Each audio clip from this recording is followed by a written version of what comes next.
Hey, what's up, everybody? Whoa. We are off to the races.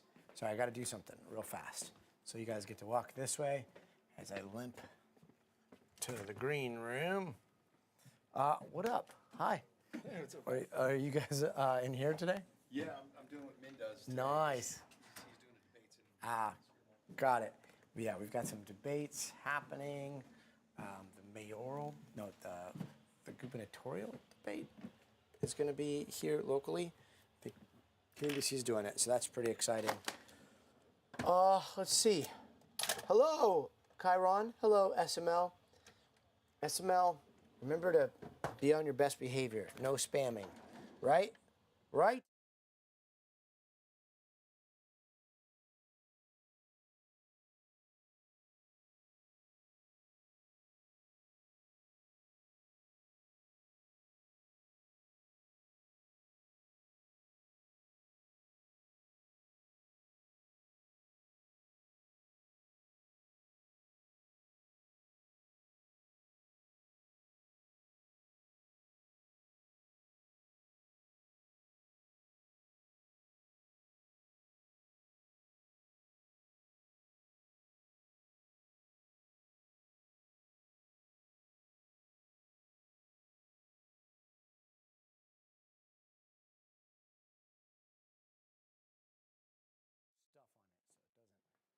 Look like a headlamp.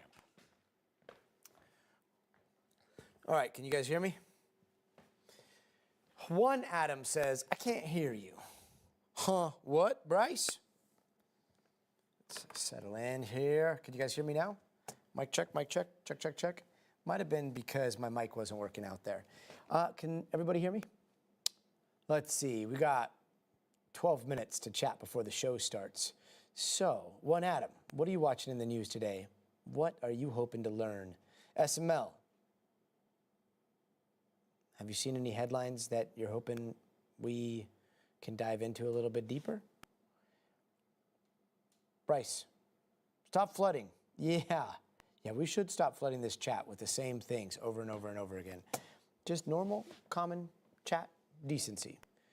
Lisa is, I think she's working from home today. She'll be probably in the chat in just a little bit. If you see Lisa, she is our executive producer here at Stay Tuned on NBC. Space Watch, that's right. So a little bit earlier, I got to moderate a panel at Milken. And it was with some really big heavy hitters in the space industry. Bulent Alton, he's the guy that, he was like employee number 40 at SpaceX, godfather of SpaceX avionics. You know how the Falcon 9 comes down and just sticks a landing every single time? That was him and his team, and also everybody else at SpaceX. But he was the one that made the grid fins and the thrusters and everything. Like they made magic happen. So today the conversation was all about space bottlenecks and what are the different bottlenecks and how are we tackling them. We also heard from Bridget Mindler. So Bulent said that the main bottleneck is still getting things up into space at scale. It's still very expensive. It's come down exponentially, but it's still very expensive. Bridget Mindler with Northwood, she is the Disney star turned super genius satellite ground station guru. She is deploying ground stations that can talk and download and upload information to satellites all across the world. That is an antiquated system, like 60 years old. And so she is innovating and disrupting that whole sector. She just got like a $50 million round from the Department of Defense. She got $100 million in a Series B. And she's kind of talking to us about what that looks like logistically in terms of deploying these things all over the place. And guess what? When you're going to the outback in Australia and you're trying to talk to satellites, what do you use? A train, like an old school train on the tracks train. Pretty interesting stuff. Then we talked to our boy that we have had on the show before. Fascinating guy. You need to remember this name, Philip Johnson, CEO of StarCloud.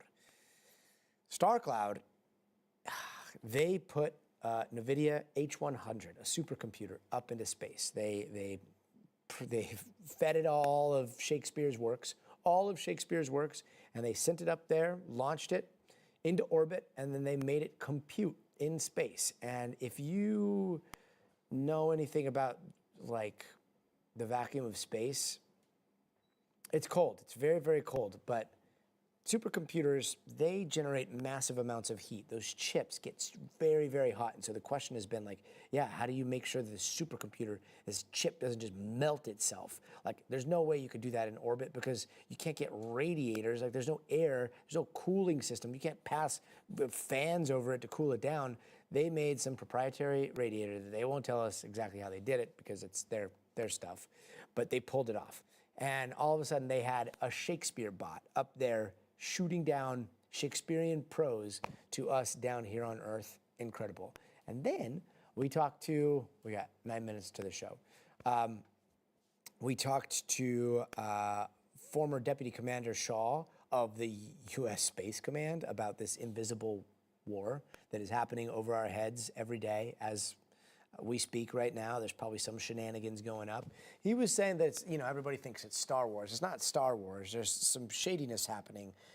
Some satellites move into position. They block other satellites.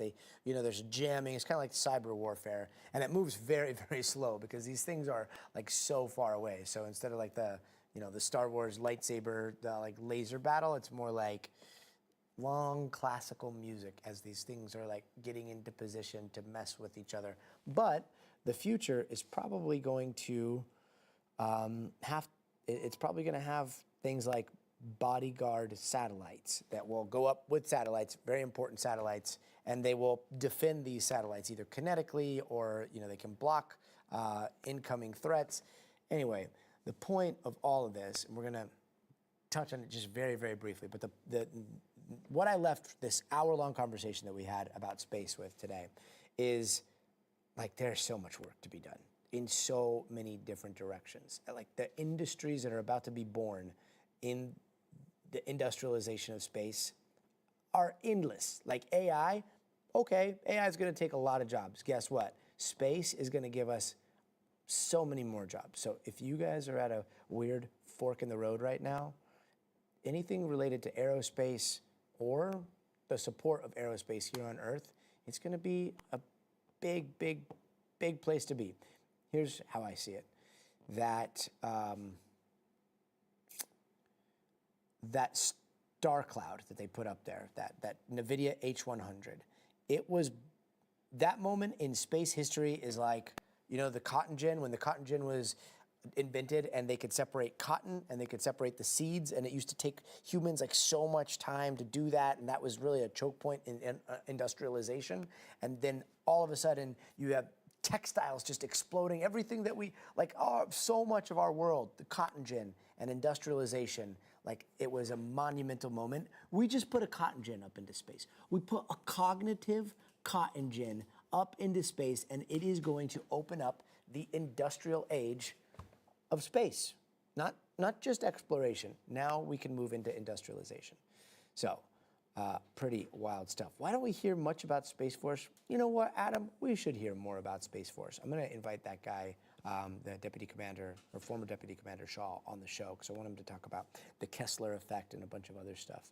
Where is Cam 2? Oh. Here's a bunch of cams. That is New York. This is LA, and this down here is also LA.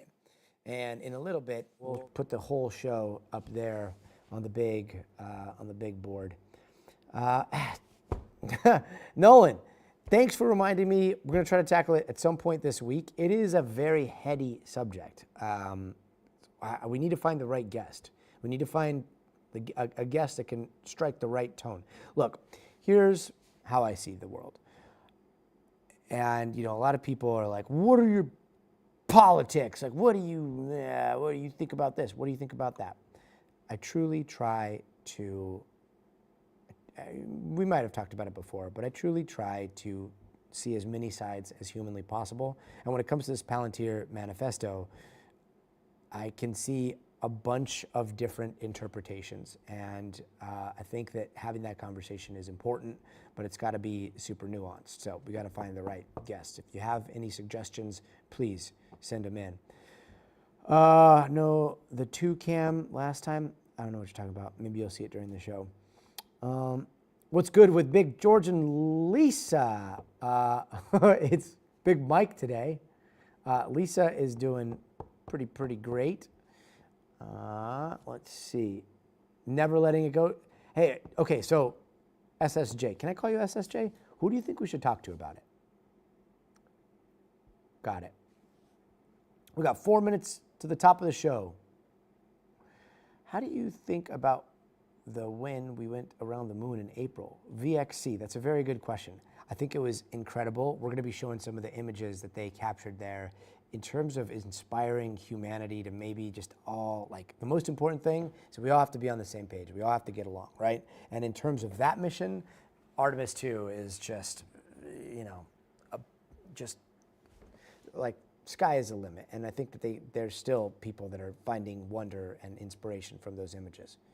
But technologically, not to diminish what our good friends at NASA have done, but like we've gone to the moon before, and we've taken that type of rocket that far, not that far out, but pretty far out, and we've landed more things on them. We've landed lunar landers and humans on the moon, and we didn't do that this time. We were just doing a drive-by. So in terms of like innovation, the Cotton Gin, the Star Cloud, that to me is much bigger milestone. Artemis 3 though, Artemis 3 is going to get crazy. Now it's time to steal the moon. Dun, dun, dun, dun. Anonymous. Hey, how have you been? The gray is coming in nice. Oh, what, this stuff right here? Yeah, it's what kids will do to you. I got 2 little ones at home, and they're just making me all kinds of gray. Honestly, I don't know, but I think the public needs to be told at least the latest they want to draft in Forever Wars. That's the point. This company has deep ties to the military and more. This company does have deep ties to the military and does have deep ties to the government and does have deep ties to the private sector all across the board. The Palantir Manifesto reads more like a scree that is suggesting or teeing up the idea of a different type of governance or, way of organizing society. So yeah, the implications there are very big. But again, if you have names, send them. 90 seconds. One atom. Well, actually, one atom, it's not a conspiracy. Like they are thinking about building a bunker under there. And that's one of the big components of this billion-dollar addition. We're going to talk to Gabe Gutierrez about that at the White House. So yeah, that's a great question. We'll dive into that. All right, 1 minute. We got 1 minute. All right, so back to the philosophy. Philosophy is here on this show, like I want to have a shred of optimism in every single show. And I know things get very, very confusing and complicated. And I think we should make room for like a question of like, well, like, is there a chance that things could work out in the end? Is there a chance that maybe things could work or maybe things, could threaten our existence? Both of those things have to be asked and both of those things can be considered. So heady stuff, but that's usually where my head's at. All right, 20 seconds till showtime. If you're just joining us, this is the behind the scenes pre-show to Stay Tuned Now. And 15 seconds, we're off to the races. I'm gonna put this thing up right here. All right, I'm gonna be picture in picture right here. I'm gonna start right here in 10 seconds. The news is gonna look a lot more like the news and a lot less like a streamer just yapping. 4 seconds. Stand by. I'm Gotti Schwartz, and across the Midwest, it is Election Day, and polls just closed for a number of key primary races. Now, tonight, a temperature check ahead of November's general election on how President Trump's strength in the GOP is holding, and ultimately, which party could control Congress next year. Now, here's the vice president casting his ballot in his home state of Ohio earlier today. That's his young son tagging along for the ride. But on the ground, all eyes there are on that crucial Senate race where NBC News projects the Democratic candidate, former Senator Sherrod Brown, just won his primary in an attempt to win back the seat he lost 2 years ago in November. And in Indiana, Trump wants these 7 Republican lawmakers out after they all voted against his redistricting efforts last year. But how much sway Trump still has is very much a question looming over voters. Here's what some of them told NBC's Shaquille Brewster throughout the day. This whole, we're going to primary anybody that comes in and says that they're not. I mean, I'm absolutely not for that. I mean, that's just vindictive. I felt that Indiana should have district to the point where it would make my voice not canceled out, being here in the south side of Lake County. And my representative didn't think so, and I just came out here to show my disapproval. If Trump endorsed them, I voted for him. As always, let's start off with NBC's chief data analyst, Steve Kornacki, at the big board. Steve, great to see you. Indiana, what's it looking like right now, and what are we looking for? The Trump forces, the president and his allies, are having a big night so far in Indiana. You're looking, these are state Senate districts here that the Trump side has targeted. Generally, these are incumbent state senators who voted against the president in his bid to have the Indiana congressional map redrawn last year. Trump said he'd try to take them out in primaries, and the pink means that the Trump side has won. And so you can see already now 2 victories for the Trump side, 2 incumbents taken out. This is Travis Holdman. He's not just an incumbent, he is a member of the Republican State Senate leadership in Indiana. And you can see NBC News has already declared he's going to lose. He's going to lose in a landslide. Also, right here, this goes from sort of the Kokomo area down to the Indianapolis suburbs. Senator James Buck, another one who voted against that redistricting, targeted by Trump, he is losing in a landslide. So that's 2 wins on the board already for the Trump side. 1 incumbent targeted by the Trump team has survived tonight, Greg Good. He has been projected to win his primary by NBC News. But I can also tell you, these other districts that you see in sort of that brownish color right here, to varying degrees, the news is bad to extremely bad in all of them for the incumbents. For instance, up here outside Chicago, look at this. Dan Durnell is a Republican state senator who voted against Trump. We got a third of the vote in there. He is down by almost 50 points. So that's 2 wins so far, 2 incumbent state senators that the Trump side has been able to defeat. That number could grow significantly higher very soon, Gotti. Now, what is Ohio looking like? So in Ohio, I think so much of this is just about setting the stage for the November general election. John Husted is the appointed incumbent senator there. Democrats are very much hoping that this is a seat that they can make competitive and win in the fall. They wanted the national party, certainly the party establishment wanted Sherrod Brown. He did technically have a primary challenger here. No surprise here. Brown's going to win that easily. So the stage is now set in Ohio for what will be a marquee Senate election this fall. Sherrod Brown, who previously had been in the Senate, lost his seat during that 2024 election when Trump won Ohio by double digits. Now Brown will attempt to win back a seat in the United States Senate. Any chance, really, that Democrats have of controlling the U.S. Senate next year, almost any chance, is going to require them to have Sherrod Brown win this seat in Ohio this fall. And what is this going to do to the balance of power in Congress as you're seeing things shake out here?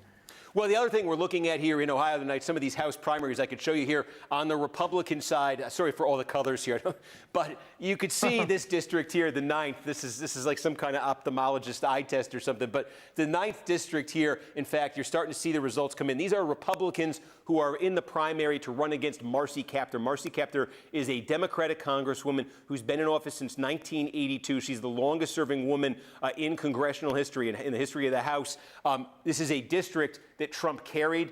Republicans there are very few opportunities for him on the map this year to take out Democratic incumbents. This is one in Congress that they're hoping for, their primaries being settled tonight. So again, a lot of stuff we're seeing tonight in Ohio is about planting seeds for what will be November in the fall when this state is so closely watched.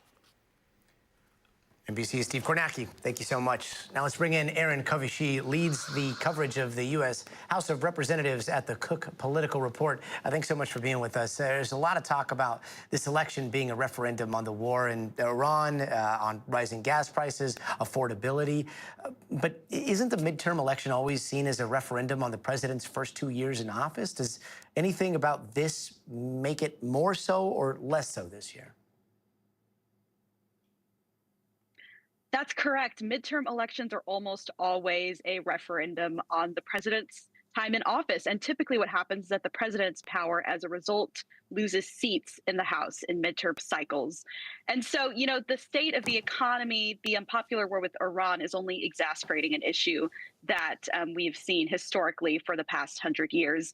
And so, what's different this time around compared to 2018, the midterm in Trump's first term, where, of course, Democrats picked up 40 seats in the House, is that the president's approval on economic issues is quite low compared to where it was at in 2018, which makes them uniquely vulnerable in some of these places. And so we're seeing races in Ohio, which, of course, is a red-leaning state that has really moved to the right over the past several years, host really competitive races for the first time in a while. And so we have a highly competitive Senate race between Sherrod Brown and John Husted, a potentially competitive governor's race as well between Vivek Ramaswamy and Amy Acton.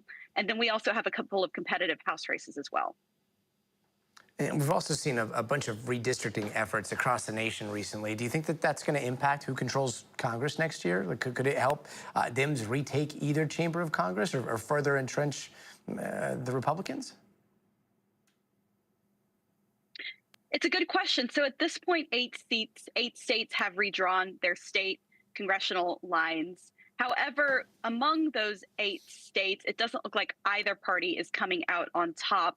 What could make the difference is a couple of states that are now going to redraw their lines in response to the Supreme Court's ruling on the Voting Rights Act. And we're seeing now Louisiana and likely Alabama and Tennessee will go forward with trying to redraw their lines. So we may see, as a result, ultimately Republicans end up netting a handful of seats due to redistricting alone. But going into this, they only have a 3-seat majority. And so even if they're able to shore up their majority with another 3 or 4 or 5 seats, that may not be enough to protect them. Interesting. Aaron Covey from the Cook Political Report. Aaron, thank you so much.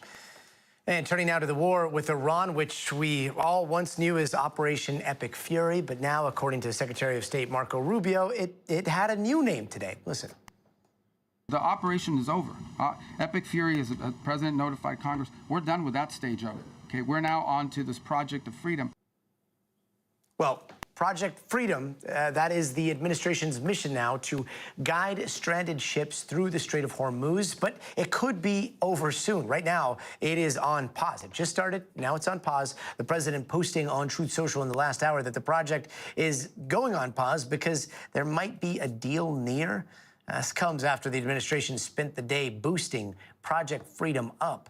Rubio says people from over 80 countries are trapped right now in the Gulf in those boats. So how many ships have they guided through? Well, so far, by our count, the latest numbers say 2. And it comes as the president made some comments earlier today downplaying the war between the United States and Iran. You know, we hit an all-time high stock market today, despite that we're in a little skirmish, military. I call it a skirmish because Iran has no chance. They never did. They know it. All right, and even after that explosive day we saw yesterday, the president does not see any of that as a violation of the ceasefire that's currently in place. In a Pentagon briefing earlier, Defense Secretary Pete Hegseth said that point blank. Is the ceasefire over? No, the ceasefire is not over. Ultimately, this is a separate and distinct project.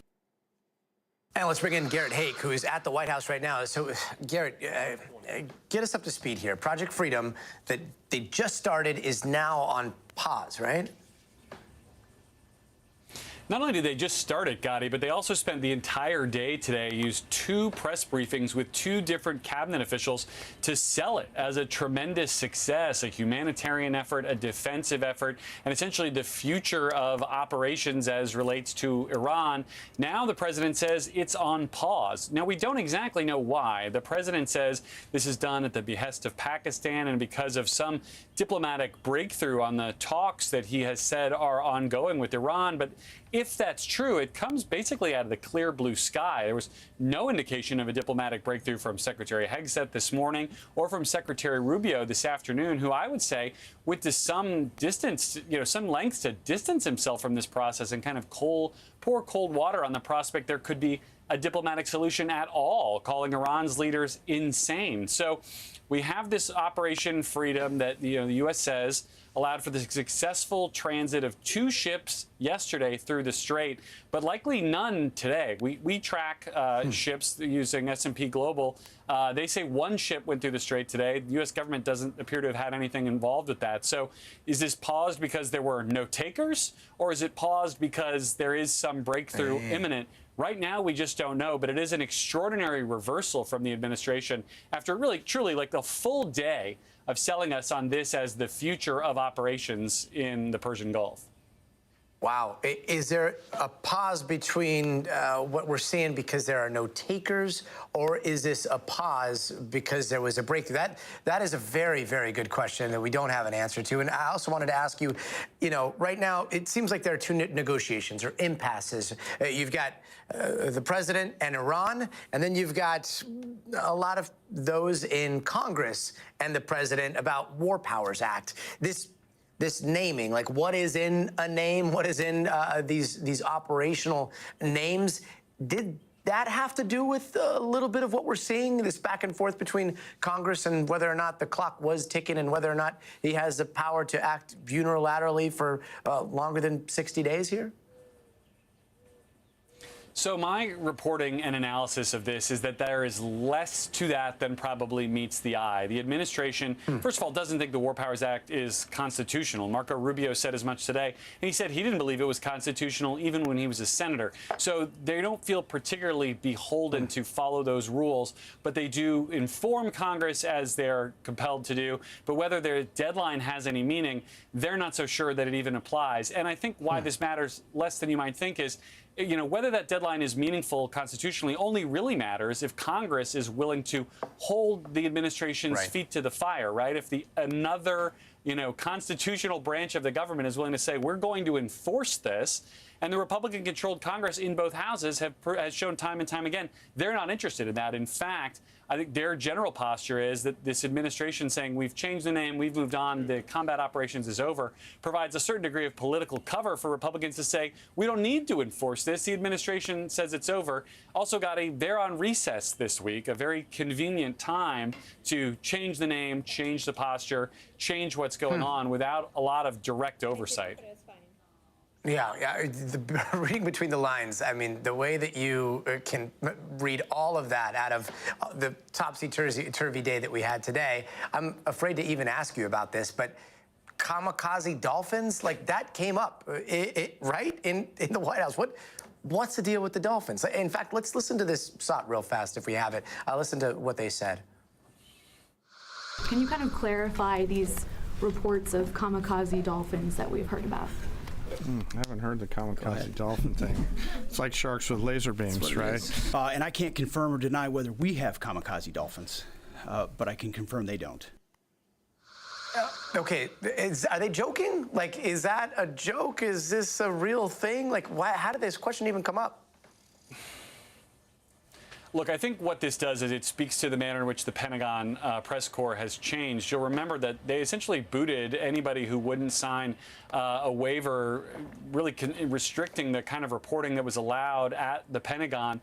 Those briefings now have traditional journalists like our team in them, but they are very infrequently called upon. What you have more likely are some of these conservative bloggers and news outlets, some of whom have done a great job covering the Pentagon, others perhaps less so. I don't know how much of that was a joke, but I know that Sharks with Laser Beams on their heads is from Austin Powers, which is a pretty good movie, but a pretty strange turn for this phase of the conflict with Iran.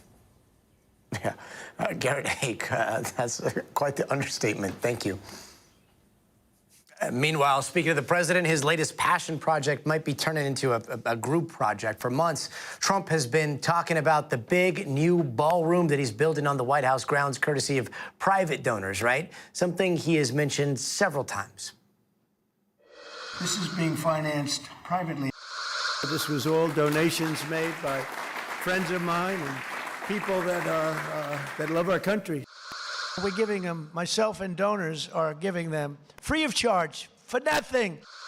By the way, no government funds. It's all put up private money.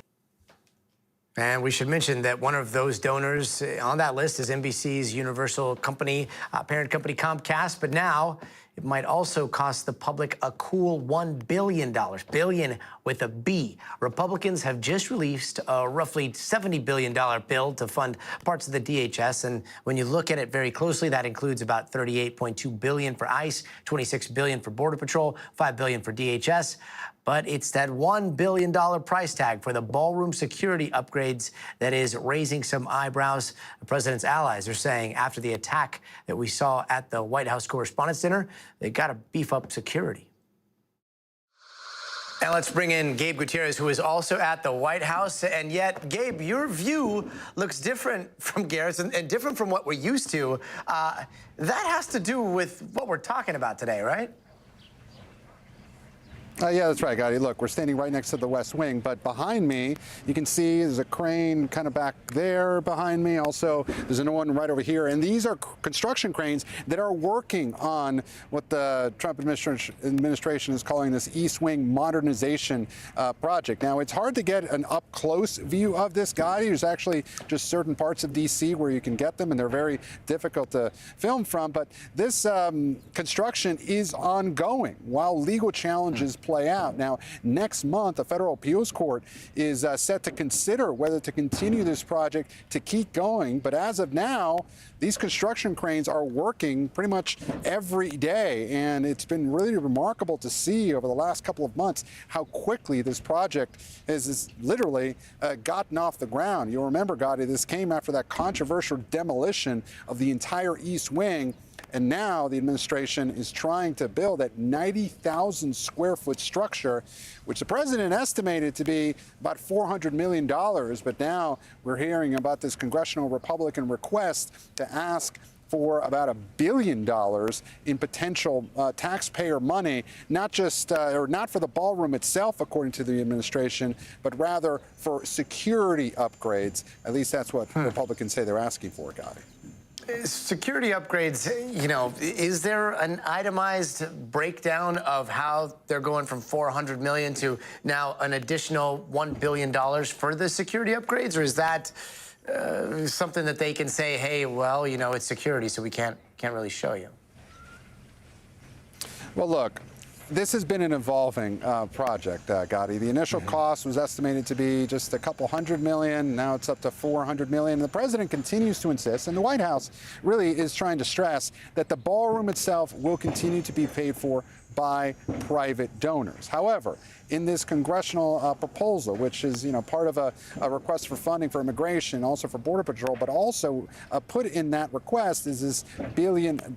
Now, in a court filing last month, the administration says that it's not just the ballroom that's being constructed, but they're also, beneath it, going to construct medical facilities as well as a bomb shelter. So essentially an underground bunker. Now, administration officials don't really want to talk about too many details of that, but as part of this proposal, I spoke with a senior administration official today who was making the case that this was, you know, for resources to build up Secret Service resources, and also for other things, not just here in the White House conflicts, but also for the LA Olympics. So the $1 billion might be a kind of a broader request, but as we've been seeing, a lot of Democrats are sounding off about this proposal. They say that it's essentially a bait and switch, that the president was saying that this was going to be of no cost to the taxpayer, and now we're hearing about this request that would cost taxpayers $1 billion. Again, the White House and the president says this is necessary, and they've been reiterating that it's necessary in their view because of recent events, including that alleged gunman who was arrested just outside the White House Correspondents' Dinner. The president, even as soon as that night, tried to make the argument this is why he needs a secure space in order to hold these types of events, in order to host state leaders, although that argument could be undermined by, the White House Correspondents' Dinner was not an official White House event, and frankly, the ballroom, which is set to seat, according to the plans, about 1,000 people, the White House Correspondents' Dinner had, about 3 times that. But still, the administration is kind of redoubling its effort to get this ballroom constructed and fast, especially before it goes back to court next month. And this is something we come in and see every single day here at the White House, Gotti, these massive construction cranes. This is really something that, just part of how the president has been reshaping parts of Washington in his image, or at least the way he would like to see it, Gotti. Yeah, interesting to see how fast Washington can move when it wants to. Gabe Gutierrez, thank you. And turning now to that hantavirus outbreak on a cruise ship anchored near Cape Verde, the WHO now says that virus may have spread from human to human transmission. Now, there have been 3 deaths so far, and the ship remains marooned in the Atlantic Ocean with 2 crew members requiring immediate medical evacuation. But it's worth mentioning that it is very rare for that virus to spread from human to human, and the quarantine does not look like it's going to end anytime soon, as the ship will now take about 3 days to reach the Canary Islands, where a full investigation and a risk assessment will take place. The cruise company, Oceanwide Expedition, says they are working to provide clarity and reassurance to their guests and expedite their disembarkation and medical screening, but it has become such a nightmare for those on board. Let's bring in Camila Bernal, who's been following all this. So, Camila, we mentioned human-to-human transmission. Yeah. Usually, a hantavirus is rodents, maybe a rodent droppings to human. Yes. What happened here?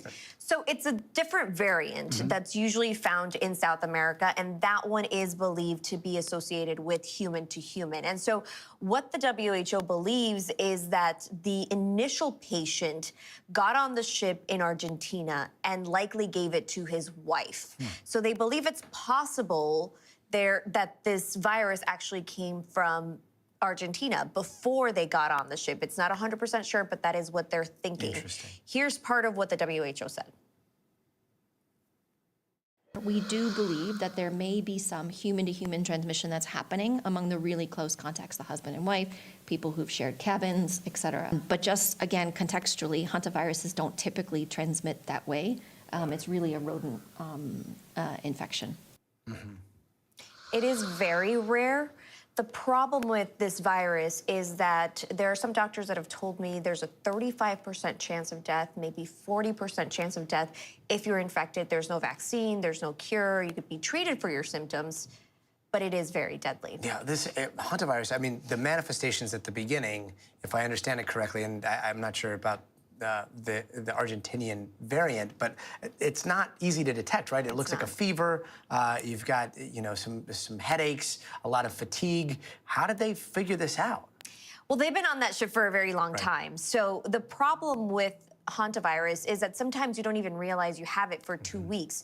And that's really the big thing that's been concerning for officials here, because if, say, someone has it and maybe it's just dormant or they're asymptomatic, and then 2 weeks later you're testing and you're coming out positive, that's where there's a concern, and that's where they just didn't know what to do with this ship. And that's why a lot of the countries nearby were like, no, you're not docking here. You're not allowed to come, because nobody wanted these passengers to get off. So they've found a way to obviously study this, test this. It's not 100% in terms of we don't have these results, but we are moving forward, because now the World Health Organization asked Spain, essentially saying, please let them dock in Spain. And so Spain initially said no, but now they're saying, okay, we'll let them dock, and we'll take all the precautionary measures to make sure that this virus isn't spread in the Canary Islands. Yeah, I mean, just thinking through the logistics of if it takes 2 weeks to figure it out and everyone's kind of in quarantine to see, well, how do you get the resupply to the ship? What are they doing? And about those people that were evacuated out. Was it a medevac? What happened? So they're actually not evacuated yet. There are 3 passengers that have symptoms. And overnight tonight, they're expected to be taken off that boat. It's likely that they're going to be taken off via another boat, a smaller boat, and then airlifted in an ambulance to the Netherlands or somewhere for medical care. Wow. And then that's after all of that happens is when they will be able to go and dock in Spain. And so it is going to be a process. There are passengers on that boat that say that spirits are so high that they are, you know, in good spirits, essentially, especially now that they know they're going somewhere. A resilient group of people on that ship. And again, hopefully they can get off very soon. Camila Bernal, thank you so much. And here in California, the man accused of attacking OpenAI CEO Sam Altman's home has pleaded not guilty to attempted murder and attempted arson. Prosecutors say he threw a flammable device at the property last month, setting the exterior gate on fire before taking off on foot. Meanwhile, just miles away from that, the high-stakes showdown between Elon Musk and OpenAI is back in court today, with company president Greg Brockman returning to the stand. And in some of the most striking testimony we have seen so far, Brockman described just how explosive things got inside the company during a 2017 meeting. He told the court he once feared Musk would hurt him during a heated debate, saying, "I truly thought he was going to physically attack me." Now, apparently that confrontation may have happened during a discussion about whether OpenAI should partly shift towards a for-profit model.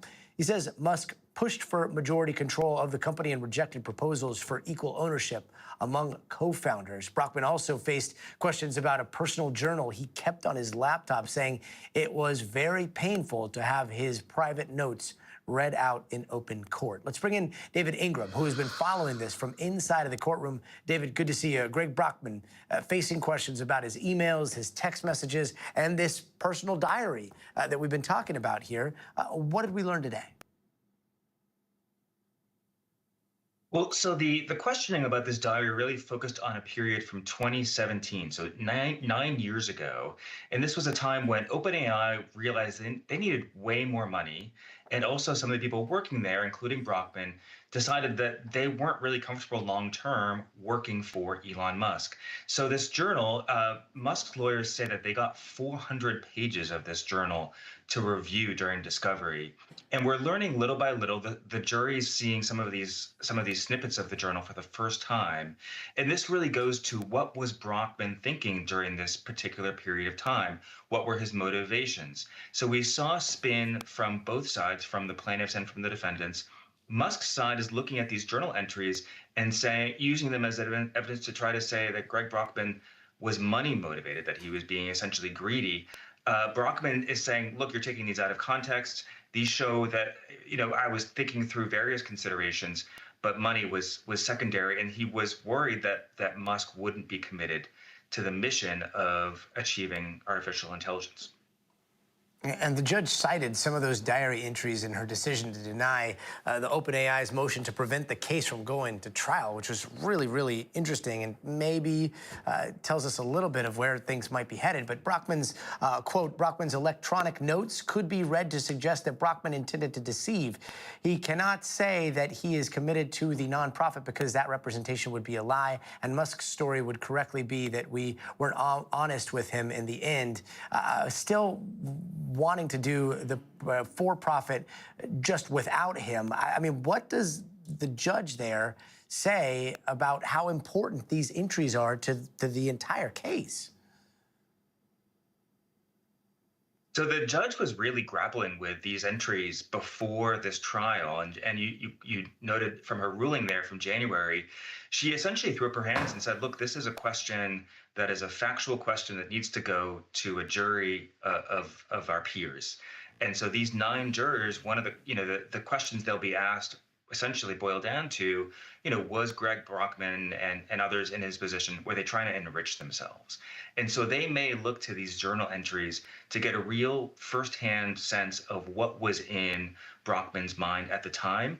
Now, we don't know exactly how they're going to view them, if they're going to buy Musk's side or Brockman's side about what these journal entries mean. And again, there are something like 400 pages of them total that were turned over in discovery. There's a lot that the jury could be looking at here. Yeah, that is a $100 billion question. David Ringram, thank you so much. And don't go anywhere. Coming up next, NFL player Stephon Diggs acquitted of assault charges against his former chef. The jury deliberating for just over an hour. Plus, disturbing video of a woman seen driving on a sidewalk with a kid on a dirt bike just feet away, what we're learning there. And also, we're trying a little something new here. If you see this QR code, feel free to scan through to chat with us. You just pull out your phone, scan that code. It'll take you behind the scenes, streaming on YouTube, TikTok, or Twitch. Swing by and let us know your thoughts on any of these stories all hour long. Clear in 90 seconds, clear. All right. Good. Well done. Okay. And now we wait for more election results. Hi, everybody. Okay, what were you guys talking about here? Man, that's a lot. SML, no more spamming. You got to be cool. Be chill in the chat. Only like maybe a comment every 3 minutes, something like that. But we love you. But yeah, let others weigh in here. Do correspondent see you on video? I don't know. Sometimes Brian Chung will pop in here and he's like, oh, you guys are doing the stream? That's great. Seen the plushie? Plushie's in the office. Actually, no. Steve Patterson stole it back. Let's see. What else? And we've got... what event was that with the kids? Tina, I think you're talking about the event that the president was standing by a bunch of kids talking about the war in Iran. I believe that was an event for the presidential fitness test. And yeah, there's been a little bit of, controversy over those statements. He at some point was talking about them and talking to the kids too when dealing with war. So interesting stuff. We're going to headlines next, and then we will have 10, even more to talk about in 7, the next break. 5, 4, 3. Hey, welcome back. Here are some other headlines we are watching tonight. In Dallas, at least 2 people are dead and 3 others have been hurt after a business meeting ended in gunfire. This all happened in front of a Korean supermarket, and police are still trying to figure out exactly what went down, but they say this was not a random act. And 2 people were killed in a U.S. military strike on an alleged drug boat in the Caribbean Sea yesterday. According to Southcom, that boat was operated by a designated terrorist organization and was engaging in drug trafficking operations. And at least 26 people are dead and 61 others hurt after an explosion at a fireworks plant in China on Monday. Police detained the person in charge of the company as they continue to investigate the cause behind that blast. And then there's what happened at Yellowstone National Park. 2 hikers that were hurt by at least 1 bear, according to park officials. The hikers were on a popular trail near the Old Faithful geyser, had to be airlifted out.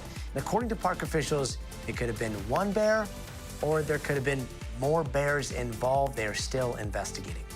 And Pennsylvania is suing an AI company after their chatbot allegedly posed as a doctor prescribing medication. The platform Character.ai allows users to create characters with various backstories, including medical professionals. The state's medical board issued a cease and desist to Character.ai for engaging in an unlawful practice of medicine. And turning now to new comments from FBI Director Kash Patel about the disappearance of Nancy Guthrie. Patel told Sean Hannity on his podcast that he thinks local law enforcement kept the FBI out of the investigation for several days and that they may have delayed DNA testing. The Pima County Sheriff is disputing all of that. Kelly O'Donnell reports. In a newly released podcast, FBI Director Kash Patel raising new criticism about law enforcement cooperation in the unsolved disappearance of Nancy Guthrie, mother of our colleague Savannah. The first 48 hours of anyone's disappearance are the most critical. Patel tells Sean Hannity that the Pima County, Arizona Sheriff's Department waited too long to engage the FBI. We're here to help. What do you need? What can we do? And for 4 days, we were kept out of the investigation. Nancy Guthrie was reported missing on Sunday, February 1st. However, the Pima County Sheriff said they called the FBI 1 day later on Monday. That morning, it wasn't days later that we contacted that morning, we contacted the FBI. And that Tuesday, the sheriff and a Tucson-based FBI official held a joint press conference. The director praises the Bureau for the biggest lead in the case. When we were finally let in, Sean, look what we did. We went in and got the Ring doorbell, and we said, hey, is anyone talking to Google? The FBI contacted Google, and they recovered those chilling images from the door camera system. That's why you have that image, because the FBI worked with Google to put that image out. That suspect remains unidentified 3 months later. The director also cited differences over handling DNA evidence. Pima County chose a Florida lab it regularly used. We would have analyzed it within days and maybe gotten better information or more information. Our lab's just better than any other private lab out there, and we didn't get a chance to do that. So I understand everybody's frustration. Kelly O'Donnell, thank you, and we're praying for her return. And some breaking news tonight. NFL star wide receiver Stephon Diggs has been found not guilty on assault charges against his live-in chef. Listen to that decision being read in court. On count one, strangulation or suffocation, what is your verdict? Guilty or not guilty? Not guilty. On count two, the charge of assault and battery, what is your verdict? Guilty or not guilty? Not guilty. Diggs had been accused by Jamila Adams of slapping and choking her at his home in December of last year. The trial lasted just 2 days. Let's bring in NBC News legal analyst Misty Maris to talk a little bit more about this verdict. Misty, good to see you. So 90 minutes total of deliberation before the verdict? That's extremely fast. Like, why was this decision made here? Yeah, Gotti, that was really fast, but it was a really limited case. It was based on an incident that happened on December 2nd that was reported to police on December 16th. And throughout this very short trial, there wasn't any evidence to corroborate the account of the victim, Adams. So the prosecution's case really hinged on her testimony. And what the defense was able to do was really effectively cross-examine her. And part of the defense was that there was a financial motive and that this was a dispute and that she fabricated these allegations. Clearly, that won the day with the jury. But I think we saw a decision so quickly because that testimony was really the critical piece for the jury to analyze. Yeah, and we heard, the prosecution describing that testimony. I think we have a little bit of that on camera here, if we can play it. Was Miss Adams a perfect witness? No. She was argumentative, avoided, difficult. But does that mean you should throw away everything she says? She said no. But you do have to give her and her testimony the attention it deserves. Now, Misty, I don't know if you've ever seen or argued or been, in court when something like that happens, but how often does something like that happen where a prosecutor steps forward and says something like that in front of the jury? Oh, Gotti, it's not a great concession that you have to make for the jury, but sometimes when the testimony is tough, like it was in this case, when you had non-responsive, evasive, and a combative witness who happens to be your star witness, you have to address it, because if you don't address it, the jury's going to think you're hiding the ball. This trial, during Adams' testimony, the judge had to tell her to stay in line or she was going to strike all of her testimony. So this was significant. The jury saw that play out. I think prosecutors had to hit that in their closing, but it's not a great day when that has to be a part of your final plea to the jury to find in your favor in the case. Yeah, Misty Maris, thank you so much. And turning now to a manhunt underway in Tennessee right now. Police are looking for a former Special Forces soldier who is wanted for allegedly shooting his wife last week. Police say he fled into the woods. He has not been seen since, and his name is Craig Berry. This is him, if we have a picture of him, or we'll get to that in just a second here. He is wanted for attempted murder. The local sheriff says he thinks they'll eventually catch him, but because of his survival training, it'll likely be, quote, a lengthy process. Now let's bring in Aaron Gilchrist, who's on the ground in Tennessee. So Aaron, what's the latest with this manhunt? And do we know how Barry's wife is doing after being shot on Friday? Well, let's start there, Gotti. We do know that she is out of the hospital and recovering, and so the focus for the sheriff's office here really has been on trying to find Craig Berry. We know that he's been on the run since the very early morning hours last Friday, and since then we know the sheriff has deployed his deputies through a pretty significant area, but an area that is incredibly hilly, that is very woody, very heavily wooded, and includes a massive lake as well. And so at this point, we know that there have been aircraft that have been deployed, planes and helicopters with the ability to seek out heat sources. There have also been dogs that have been used trying to track Berry's trail. And this is something that the sheriff has said has been impacted, and today in particular, by the weather. We know that the rain has stopped falling here, but it was coming down pretty heavy for a while today, and that sort of forced the sheriff to scale back the size of his search teams. But he says he does intend to double the number of people that he has on the ground this week and execute some grid searches through this area to try to see if Berry may be hiding in some sort of a building. We saw officers today going through a barn in one instance, searching for Berry, who may be hiding in a space like that. And so that's sort of the idea that the sheriff is having to operate with at this point. There haven't been any sightings of Berry beyond the image that you're seeing on the screen that was captured by a trail camera. The sheriff is asking folks in this area to check their security cameras, to check trail cameras, to see if they may have spotted anything unusual over the last several days, Gotti.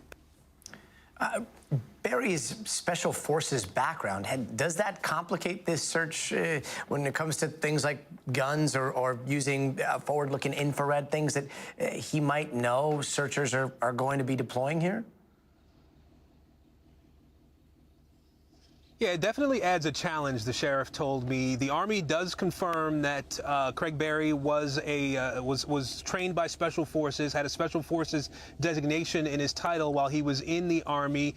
He was deployed to Iraq 4 times and so has that sort of combat experience. And the sheriff says that he is prepared to survive, the sheriff believes, for potentially weeks in the woods here in northwestern Tennessee.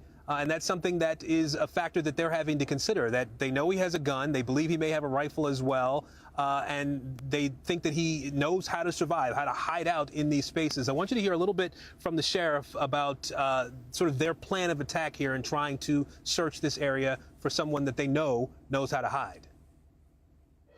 This is going to be a really detailed, methodical search. We don't know his mindset, and we know he's had specialized training, so it makes it a little bit more different in the rain and weather, and that's the reason we've delayed a little bit, because I want the best possible conditions for all these officers going in. And Gotti, I think it's worth pointing out that one part of Berry's training also includes his ability to swim and dive. The sheriff says he has a lot of experience with that. You see this body of water behind us. This is Kentucky Lake. It is thousands of acres in size. The sheriff says it's entirely possible that Berry jumped into the water here and was able to swim across to the other side of the lake and take off on foot there. At the same time, he says that they believe that it is more likely that he is still in this area, in the area where they are concentrating their search, and they're going to exhaust that effort before they start looking beyond that, really, Gotti. Interesting. Aaron Gilchrist, thank you. And coming up, a woman's road rage lands her in jail after she's seen driving on the sidewalk where a kid was riding his bike. More on that, what went down, so stay tuned. All right, 3 minutes. 3 minutes? Nice. All right. Big Mike is giving us 3 minutes. Thanks. Thank you. Let's see. The show has pretty good parallels to what's going on today. Pretty good writing. Wait, what are you talking about? Let me see. Oh, The Boys. That's a stressful show, but it is a good show. Firecracker. Oh, come on. Did you just... I'm not caught up. Okay, new rule on the chat. No putting spoilers of other shows in the chat. Come on. Ugh, okay. Don't anybody tell me what happens in Sopranos, because I'm watching Sopranos and I know it's been a very, very long time, and I know something happens at the end. Just don't do it, or I won't look at the chat for a very long time. Let's see. SML, I don't know. You gotta just, you know? always cold in the 6, said the same thing. Now I'm like trying not to. The boys, yeah, it is good. It is good. Sometimes really good. I missed that report from Hallie as well. I was across town and I was making my way back and trying to read in on everything that we've got. So let me see if I can pull it up for you. Do you know what time it hit on Hallie's show? I can see if we can pull it up. I wish Lisa was here. She's like, she knows everything. But I do know that we are going to be talking about psychedelics. That's somewhat related. Dr. Akshay Syal is going to be here, and apparently hippies, when it comes to rewiring the brain and some potential medical benefits there, Dr. Akshay Syal should tell us. He's a medical doctor. Anyway, hi. Oh, wait, hi, you jumped over from TikTok or Twitch to YouTube? 1 minute. Aw, who's in Twitch now? Is anybody still in Twitch? All right, YouTube audience, meet hi. He is one of our diehards over on the Twitch side. And then, yeah, I think there's a bunch of people watching on TikTok too. If you didn't work for NBC News, what organization would you work for? The New Mexico Albuquerque Public Schools? Los Angeles Unified School District? I don't know, some elementary school. That would be the best job ever when I grow up. 30. Maybe I'll be a second grade teacher. Gotta say hi. Oh, I see what you did there.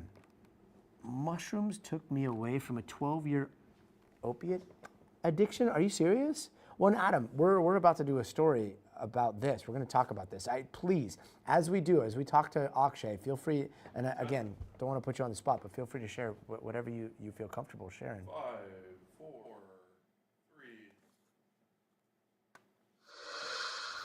3. Hey, welcome back. Up in Washington, a very scary moment caught on camera when a woman appears to chase a kid on a dirt bike. At one point, even driving on the sidewalk. Dana Griffin has this one. Oh my God. Wild new video out of the state of Washington shows a car speeding down a sidewalk, chasing this child on a motorbike. Video captured by a neighbor and released by the Spokane County Sheriff's Office shows the moments leading up to the close call. You hear the driver slamming on the horn. This lady's crazy. Then the silver Ford Focus turns toward the child. The kid tries to speed away. Trying to run. As the woman behind the wheel jumps the curb, nearly hitting him. Thankfully, no one was hurt in this incident that police call extremely dangerous. One tabloid dubbing the driver Ford Focus Karen.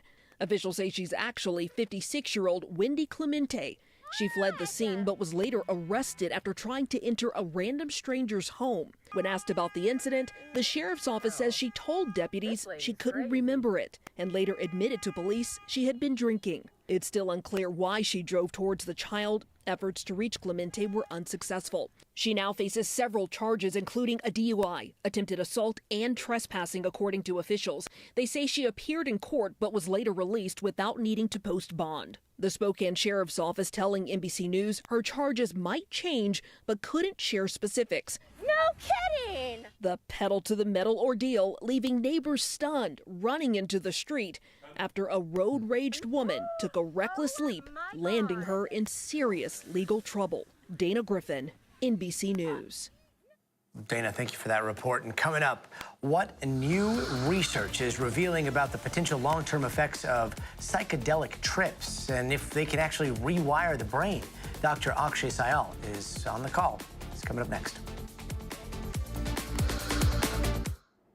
2 minutes. 2 minutes, okay. All right, well, Adam was talking about this. Let's see. Wow. I can actually feel my emotions again. Wait, hold on. Let me go back to where you... Wow. Well, thank you for your service. If you're on, let's see, you're on, this is YouTube, I think, right? Yeah, so if you're watching on TikTok, one of our friends over here on YouTube struggled for years after an injury when they were in the military, and they're saying that they ate mushrooms. They never wanted to go back to pain pills. Yeah, that's fascinating. It's closed receptors in the brain where psychedelics open them. Could actually feel my emotions again. Wow. Yeah. Was there any concern? I mean, were you ever concerned about, I don't know, any sort of addictive qualities? 1 minute. Like, I've never heard of anybody being, in my personal life, I don't know anybody that struggled with mushroom addiction, but I know that they've struggled with other types of addiction. Maybe we'll ask Dr. Akshay Syal too, but he is coming up right here. Look at this. There he is. He's my best friend, my best doctor friend. And he moved to New York, and I'm really sad about it. Now I have no one to try our taste tests with. Not the psychedelics. Yeah. Interesting. All right, this is going to be a fascinating conversation. Hey, thanks so much for sharing, Adam. That means a lot. Thank you. 10. 5, 4, 3. Hey, welcome back. New research is suggesting a single psychedelic trip may have a long-lasting imprint on the brain. And there's this study that's published in Nature Communications that's finding the psilocybin, the compound in the so-called magic mushrooms, can actually reshape the brain pathways, which helps explain why some people report lasting relief from things like depression, anxiety, even addiction after just one experience. But scientists are still trying to answer the big question, what is driving those benefits? And there's a growing push to find out. Just last month, President Trump signed this executive order to speed up psychedelic research. Soon after, the FDA granted fast-track reviews to 2 companies studying that drug for depression. Let's bring in NBC's Dr. Akshay Syal, who has all the details for us. Dr. Syal, great to see you. How is psilocybin changing the brain? And does the research suggest that it's the drug itself, or is it the after effect of the psychedelic trip that's doing what we're seeing here? Good evening, Gotti. You know, all great questions and all things that people who've been following this for some time have wanted to know. And so really what they did was they took about 3 dozen or so volunteers, Gotti, people who had, mind you, never had magic mushrooms before. And they first dosed them with a small dose, a microdose, if you will, about 1 milligrams. And they sort of watched how they did on that. And then they loaded some up with 25 milligrams. 25 milligrams of psilocybin, Gotti, is the standard dose that we're seeing in research. It is the dose that the FDA is looking at for potential therapeutic benefit, as you mentioned there. And here's where it gets interesting, Gotti. About, just an hour after some people took that dose, the 25 milligrams of magic mushroom or psilocybin, you see changes in brain entropy, something measured via EEG. It's a sort of electrodes on the brain. It can kind of tell how diverse or how rich the thought is in the brain. You saw profound changes in that. And then 1 month after the dose, Gotti, you saw even sort of hints that the brain was changing structurally. Potentially for the long term, we'll have to wait and see how it plays out. But that was done over a specialized type of brain scan called diffusion tensor imaging, or DTI. And so we saw, pretty profound changes there as well. When you're talking about profound changes, I like my brain. I like the way that it works. And, in some regard, somebody could hear that and be like, nah, I don't want structural changes inside of my neural pathways here. And yet other people are reporting some incredible benefits. We've got the chat going, and some people are talking about how, this helped them with things like addiction. And it was a very stark change that they experienced. What do the benefits look like here? So you brought up an excellent point, and I do like your brain as well, Gotti, but the sort of thinking behind this is that the magic mushrooms make your brain more pliable, or something called neuroplasticity. They essentially sort of allow your brain to be bent a certain way, but the brain can be bent good or it can be bent bad, right? And that's where the sort of therapy comes along, that you take a dose of a magic mushroom, you go to therapy, those two combined can work synergistically to kind of get you to where you need to be. I think we may have a clip here, Gotti. I actually went to the Johns Hopkins Center for Psychedelic Research a few years ago, spoke to a lady, Anne Levine, who was finally able to quit smoking as a result of the magic mushrooms. Do we have a copy of that sound here? I felt like Pandora's box was opened, and like all of the nasty, yucky, sad, angry feelings that I'd ever had kind of just came flying out. It's still stunning that that this one session was able to break a habit that was literally a 40-year habit for me. And so that's it's not an uncommon anecdote to hear, that people are finally able to stop their bad habits as a result of these profound psychedelic experiences, Gotti. Yeah, it's so wild to see scientists finally, I mean, at least sharing some common ground with what the people have been saying about psychedelics for decades that drive around in, in vans. But I gotta ask, in terms of addiction, like you hear of people being addicted to opioids, you hear people being addicted to, maybe marijuana in some ways, but magic mushrooms, like, does it have any addictive qualities? It potentially could. We don't really know, and I'll tell you that the way that they're sort of looking at this as a potential therapy, which is where we're sort of coming at it tonight, is potentially a few doses can have profound, long-lasting changes, as opposed to something that you have to take every day or every week. So we're really looking at those long-term changes in the brain to avoid that potential addictive nature, Gotti. Dr. Akshay Moderation Sayal, always great to see you, Doctor. Thanks so much. And still to come, we had quite the morning. I had the pleasure of moderating a super fascinating, very insightful conversation on the space economy for the Milken Institute. Highlights ahead, but first you gotta see this. 12,000 new pics just dropped from NASA's Artemis 2 mission. Look at this. This is a super close-up of the moon's craters. Like, you could just, if that was your desktop, you could look at that and lose a day full of productivity, not speaking from experience here. Then there's the incredible unknown of our Milky Way galaxy. Like, we are a teeny tiny dot. We are so small in comparison to all of those stars, those star systems. And then here's Christina Cook cheesing. She's just cheesing with this tiny little sliver of Earth out the window. That's all of us. We're all in that picture. We'll be right back.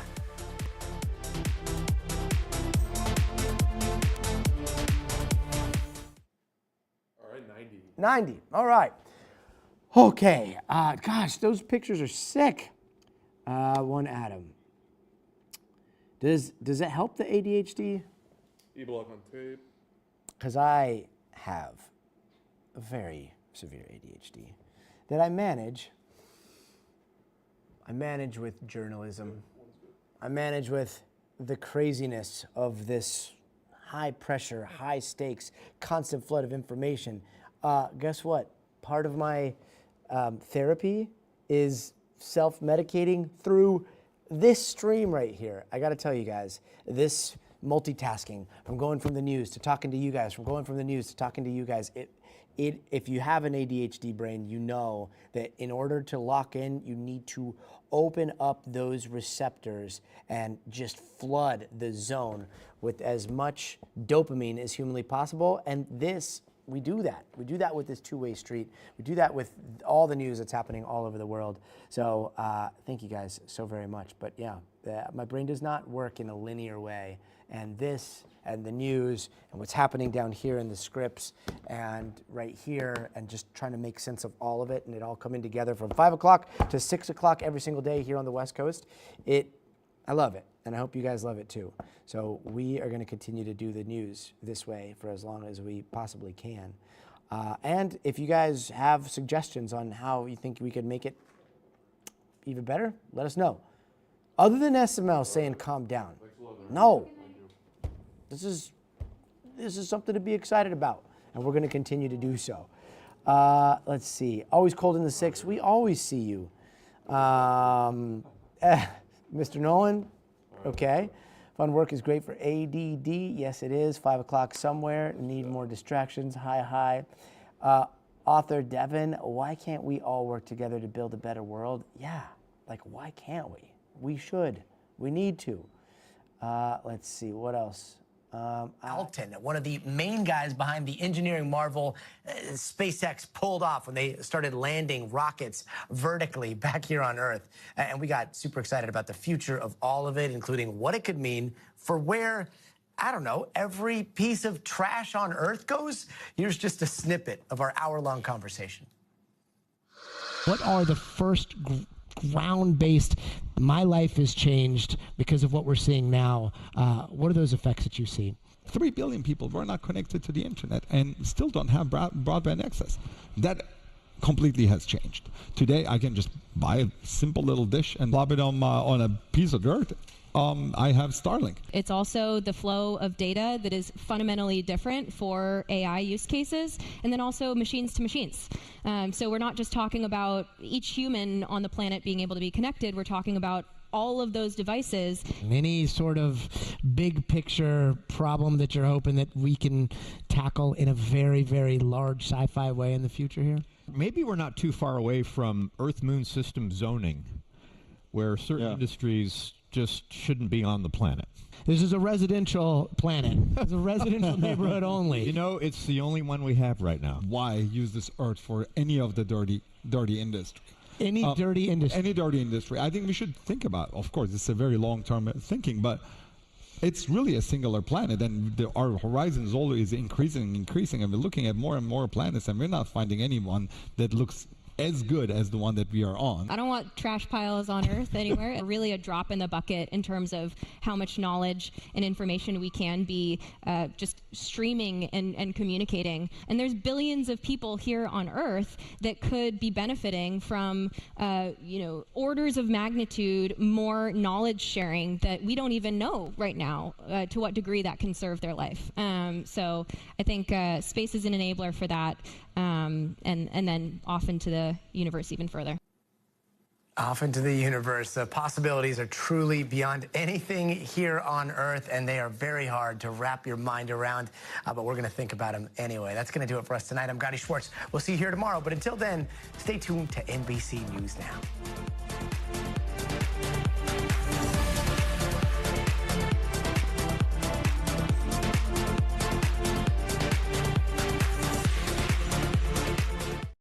Tonight, the urgent medical evacuation.